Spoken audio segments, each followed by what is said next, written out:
Welcome to the Fandom Rebel. I'm Derek, and for the first time on my channel, I'm going to be doing a review, spoiler-free, just of the first couple of episodes that dropped for Maul, Shadow Lord. I'm excited to see where the series goes over the 10 episodes that it's going to be running, and just my initial thoughts as we get started. Maul has always been one of the greater villains in the series, in all the Star Wars universe, as far as I'm concerned. In every good story of good versus evil, there's always going to be a villain. And for me, Maul is one of the most villainous villains, I guess you could say.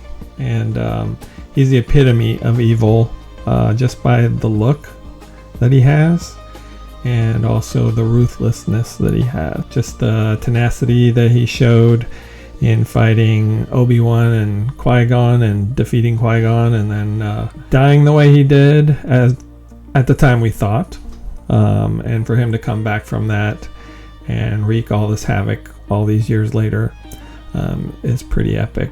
He's always been a villain that I've liked as a villain, but obviously evil has to have a face, and he makes a good one for that. So I was looking forward to the series just to kind of see how they develop this character, and just looking forward to what journey he goes on this time. I know that what I've heard is that these stories are kind of based loosely on George Lucas's ideas for his sequel trilogy, where Maul was going to be the villain predominantly in those movies. So I think they're catering some of the storylines to fit this series.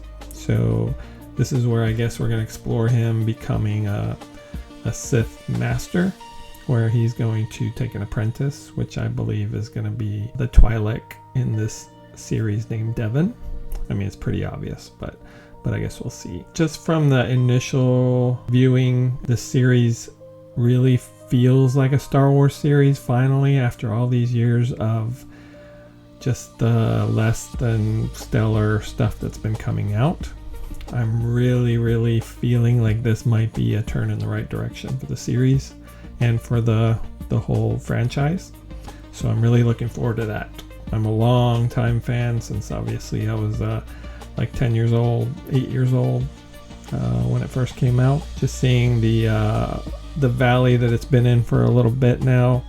I'm hoping that Dave Filoni will turn this in the right direction now. I love the feel of the animation. It looks grand and epic. From what I understand, they did some hand painting for the backgrounds on this one, so it feels a little more natural instead of all computer generated, which gives it a little bit more of a rich feel to it, and a bit more of a down-to-earth feel, I guess. Even like the lightsaber trails of Darth Maul's lightsaber, they just seem like flames, and it's got a really good feel to it. It just looks incredible.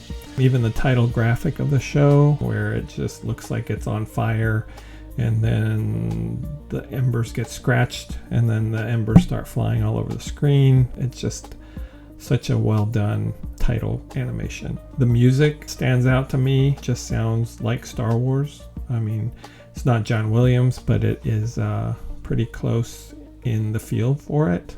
I really like that. The action from the very beginning of the first episode is really good. I don't want to say too much, but it just starts off in some action, and it leads right up to Darth Maul's entrance into the series, and that is an epic entrance for him.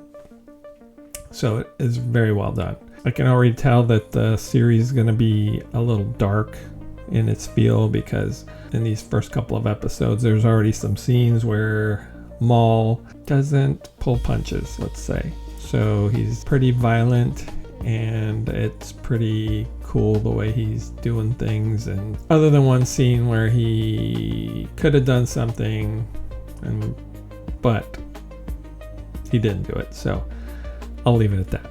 In these first couple of episodes, he already seems a little more stable and cunning and thoughtful with what he's doing. In the past, he's been either very confident where he thinks he was better than Obi-Wan and had him defeated, and then he got cut in half because he thought he was already winning that battle.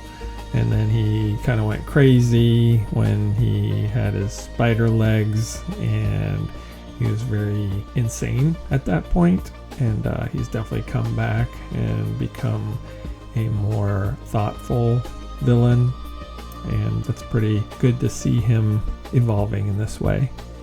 The good guy in the series is Brander Lawson. He seems to be a detective on this planet Janix, where the story takes place so far. It's very reminiscent of Coruscant, in that it's a city planet from the looks of it. So I'm not sure where in the universe that falls, but I guess we'll find a little bit more about that in the coming episodes.